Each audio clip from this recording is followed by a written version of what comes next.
হে মহেশ্বৰ আমু নিজে জনম মৰণৰ আমু অবিনাশী জগতৰ পৰম ঈশ্বৰ তথাপি আপোন মায়া বলে কাৰ্য কাৰণ হেতু বাৰম্বাৰ প্ৰকৃতিত অধিষ্ঠানিত জনম যেবে জগতে নানা অনৰ্থ হুয়া ধৰ্মক গ্লানি হোৱায় অনাচৰ ব্যভিচাৰ আদি অধৰ্মে গ্ৰাস কৰে সেই সময় আমু নানান অৱতাৰ ধাৰণ কৰোঁ। হে প্ৰভু নাৰায়ণ জগত ৰক্ষাৰ হেতু এই সব অৱতাৰ তোহাৰি নিমিত্তে সামান্য হৈ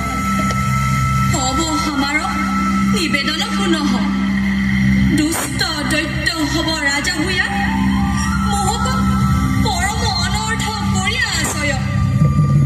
আমাৰ দুখৰ অৱস্থা তহাক বৰ্ণাইতে নাহি পাৰো ব্ৰহ্মা বিষ্ণু ৰুদ্ৰৰ মহাতেজ মোহৰ মুক্তিক লাগি নিস্তেজ হুয়া আছয় হব তোহাৰি কৃপা বিনে কভু মুকুতি নাহি পাও তহু জগতৰ কল্যাণ সাধক হাম অবলা শ্ৰী জাতি অবলা ভিক্ষাৰিণী বুলি তহাৰি চৰণে শৰণে বসুলো হে প্ৰভু আমাৰ মহাদুখ তহ নিবাৰণ কৰহ প্ৰভু নিবাৰণ কৰহ। আহে ধৰি হামু তোহাৰ দুখ হব জানি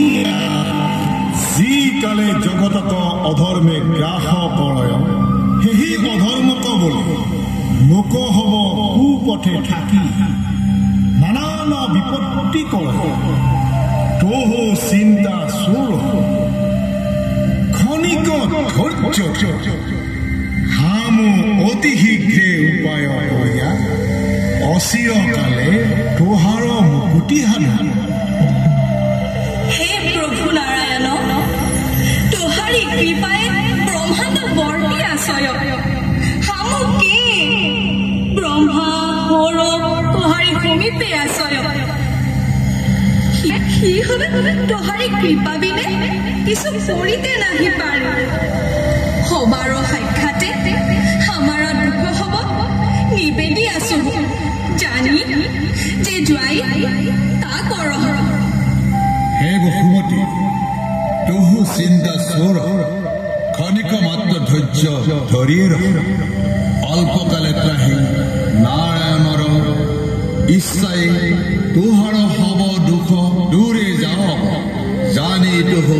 নিশ্চিন্তে ৰহ।